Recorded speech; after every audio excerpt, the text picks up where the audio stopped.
You're in a small European village somewhere around 1470. You've just been told you're not allowed to eat the soup at dinner tonight because it's blessed. Yes, blessed. It's like being on a diet, but instead of kale smoothies, they're serving holy gruel. But here's the thing.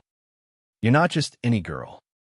You're a teenage witch in training, and it's already clear that your life is about to get 10 times worse than it was before. Your mentor says you need to master spellcraft under the watchful eye of everyone who hates you.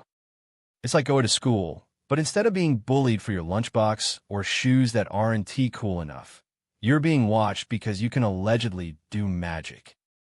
However, the real fear is not just from your classmates. You finally arrive at your home, a structure that looks like it's been attacked by termites on acid. Inside, everything is dimly lit by the flickering light of a single candle stuck into a lump of clay on the dirt floor. You're starving because you've been fasting for 3 days, supposedly to purify your soul. But here's what nobody expected. Your meal consists of a bowl of watery gruel with floating bits of who knows what. It's like being served the leftovers from last year's Thanksgiving and hoping it's still edible. Just when you thought the stairs couldn't get any worse, a group of villagers passes by your hut. They whisper about how the devil is using you for his own evil purposes. And that's all before breakfast. You wonder if this is what it's always like to be a teenage witch, or if there was ever a time when being different was such a death sentence. But probably not, because everything changed when you were told about your powers. It's getting late now, and you can hear the faint sound of church bells ringing from across town. It's like an alarm clock for your soul. You're supposed to be up early tomorrow morning to start another day of learning spells and dodging daggers. You close your eyes, hoping sleep will bring some respite from the harsh reality. But here's the thing.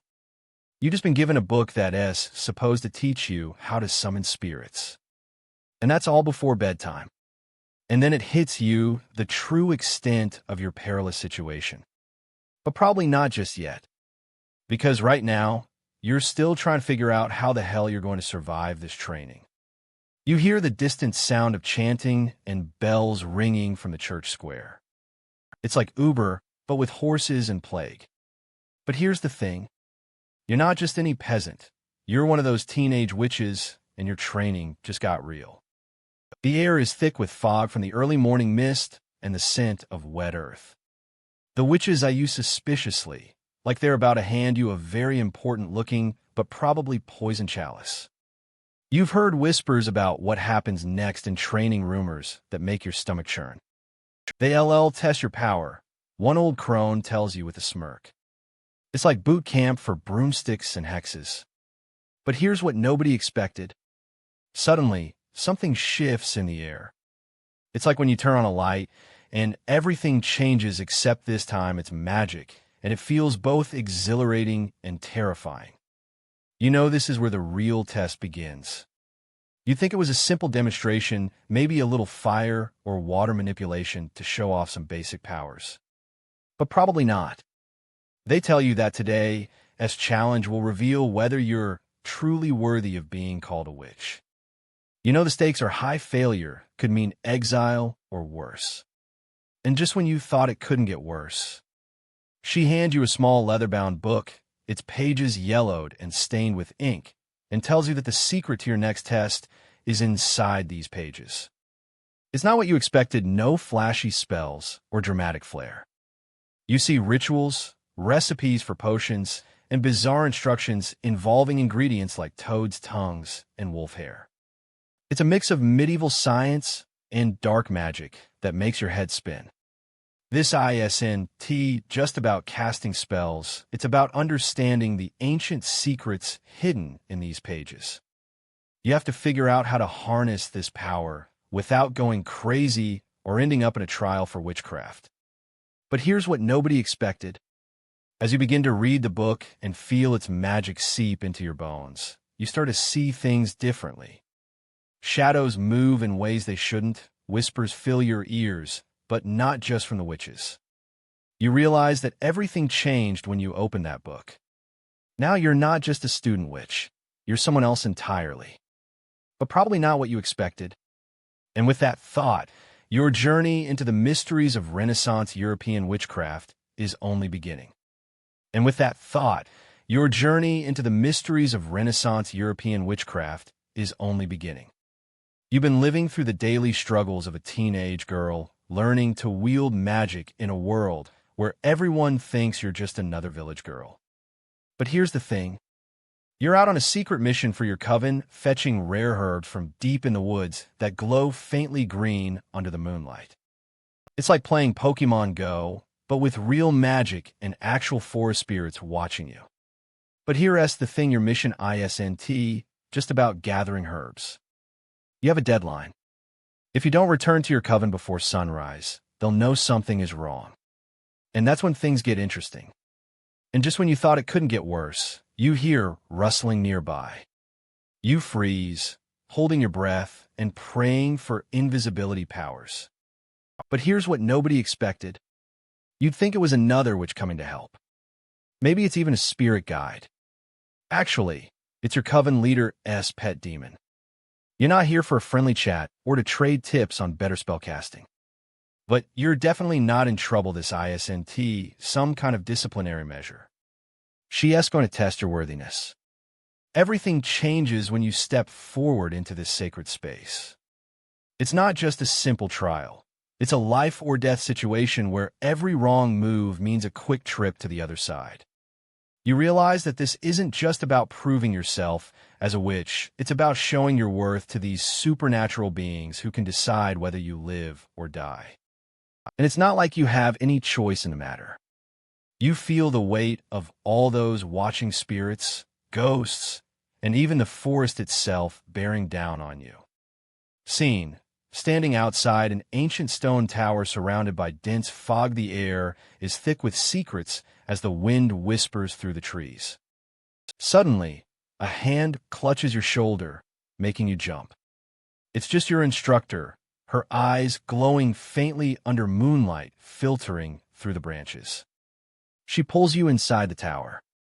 Scene: dimly lit stone room lined with candles and ancient texts. But here's the thing. You're about to learn something that even most witches don't know. The hidden truth is not in these dusty books or whispered in the night. It's deeper, darker, and more terrifying than anything you've encountered so far. Scene: a narrow staircase spiraling down into darkness, and just when you thought it couldn't get worse, your instructor hands you an ancient amulet that supposedly grants protection from malevolent spirits. You put it on, feeling the cold metal against your skin. But here's what nobody expected. The amulet doesn't protect you, it marks you. Scene: a sudden chill runs through the room as shadows seem to whisper suddenly. Everything changes when an unseen presence grabs hold of your mind. It's like being online and getting hacked, except this is worse because there are no antivirus updates in 1325. Your head spins with dark thoughts and images you can't control. Scene: the walls begin to move as if they have a life of their own. You struggle against the intrusion, but it only grows stronger. The room starts spinning, filled with whispers that blend into one chaotic voice. You're marked, it hisses. Now I know exactly where you are. And just when you think you're about to be torn apart by this relentless force, two possibilities flash through your mind. 1. You'll fight back and somehow emerge victorious. Your life will end as a pawn in some ancient game. But probably not. The truth is far more sinister than that. Scene: the room suddenly goes pitch black. The instructor's voice cuts through the darkness, urgent yet cold. They are coming, she whispers, her tone devoid of emotion. And they won't stop until you're no longer marked. You realize then that your training wasn't just about learning magic. It was a survival tactic in a world where every step could mark you as prey. But before you can process this new reality, the door to the room bursts open with a force that would make Thor proud. Scene: standing at the threshold of doom, you turn, ready for whatever is next. But here's what nobody expected. The teenage witches of Renaissance Europe didn't just survive their training, they thrived amidst the chaos and superstition that surrounded them. You might think that living as a teenage witch in 16th century Europe would mean constant fear and danger. After all, people were more likely to burn a suspected witch at the stake than throw them a welcome party. But here's what nobody expected. Many of these young women found solace and support within their communities despite, or perhaps because of their secretive lives.